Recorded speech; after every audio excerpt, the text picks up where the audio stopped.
स्वागत है आप सभी का इस YouTube चैनल पर। मैं राजकुमार यादव का स्वागत करता हूं।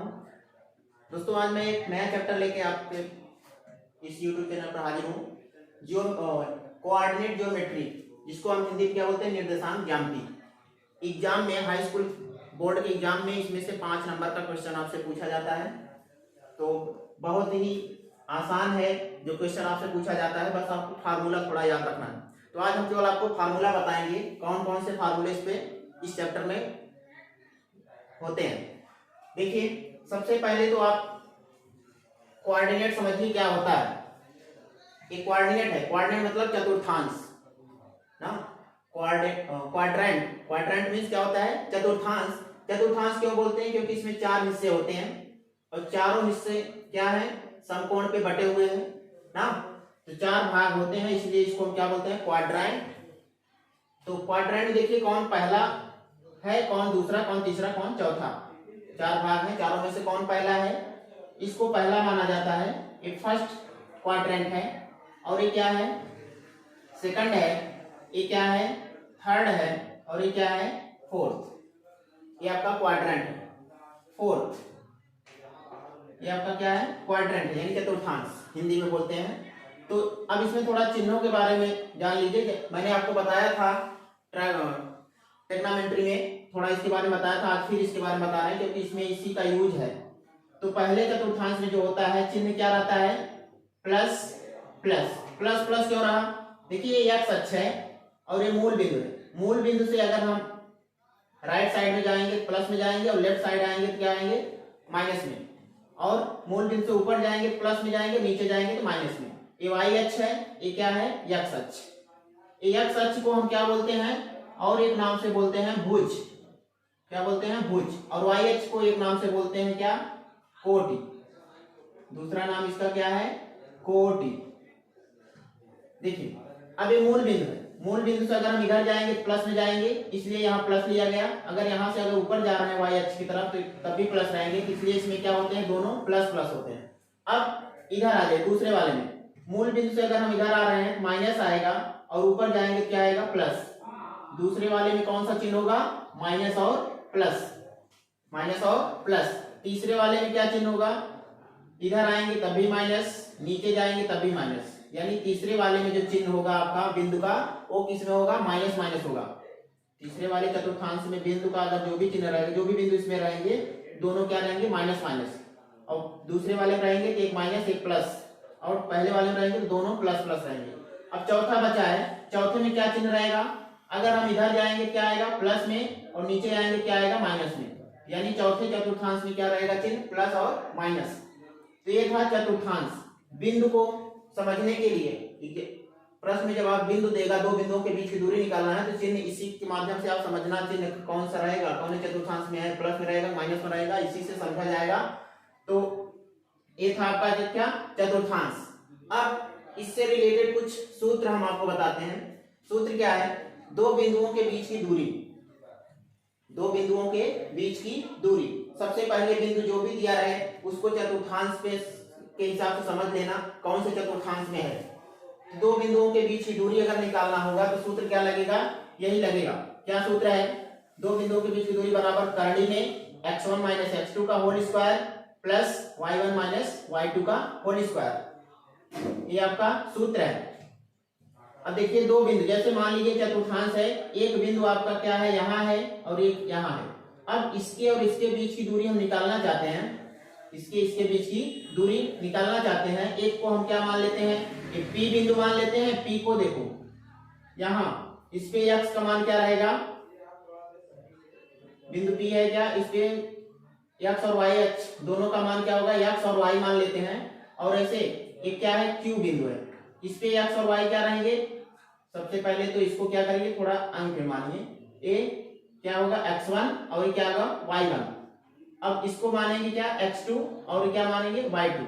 तो ये आपका क्या है, दो बिंदु है। दो बिंदुओं के बीच की दूरी अगर हमें निकालना होगा तो इसी सूत्र से निकलेगा। आपको परीक्षा में प्रश्न में जो है बिंदु दिया रहेगा, दो बिंदु दिया रहेगा, उसमें आपको कहेगा इसके बीच की दूरी आप ज्ञात कीजिए।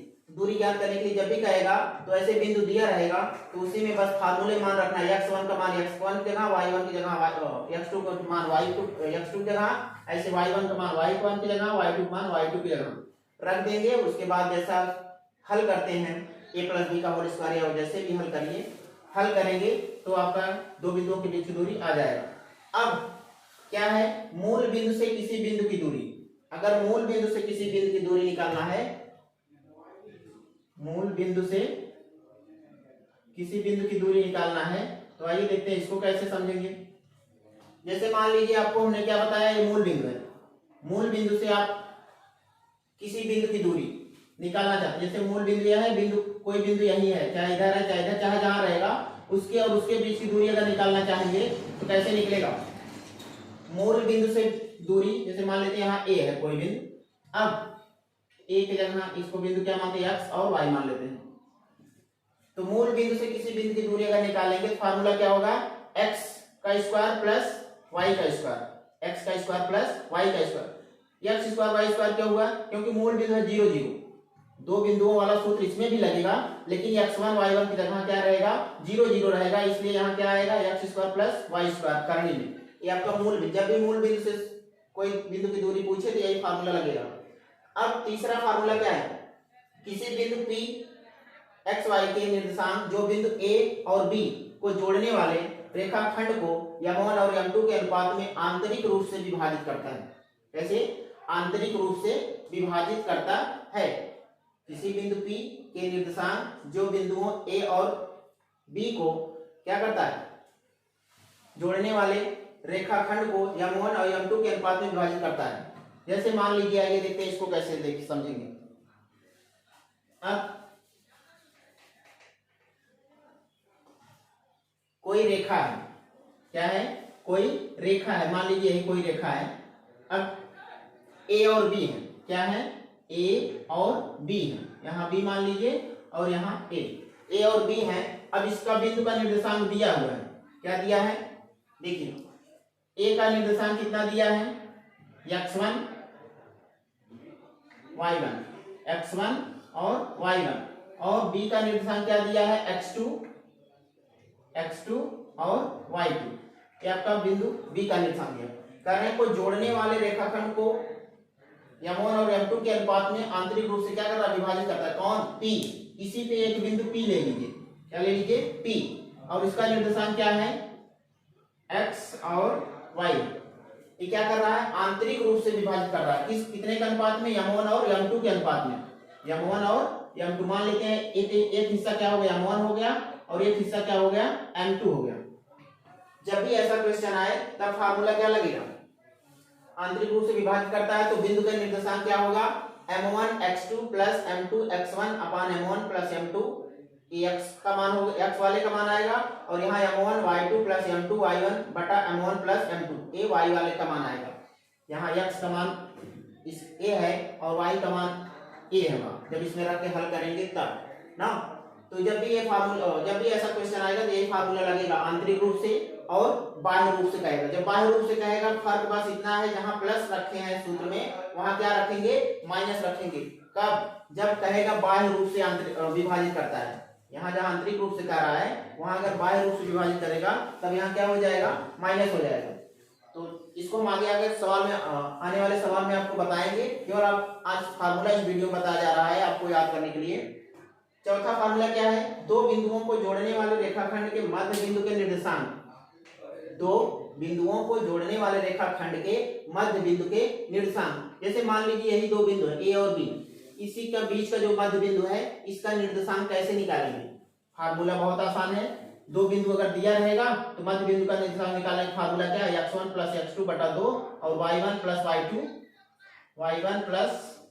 y2 बटा 2। ये आपका बिंदु के निर्देशांक निकालने के फार्मूले हैं। बहुत ही इजी है, आशा करते हैं आप लोग समझ पाए होंगे। या नहीं समझ पाए होंगे तो आप कमेंट के माध्यम से मुझे बता सकते हैं। ये था इंपॉर्टेंट फार्मूला। अब मैं अगले वीडियो में आपको इससे रिलेटेड क्वेश्चन बताऊंगा जो एग्जाम में अक्सर प्राय पूछा जाता है। तो उम्मीद करते हैं आपको समझ में आएगा। इसी के साथ मैं समाप्त करता हूँ, धन्यवाद।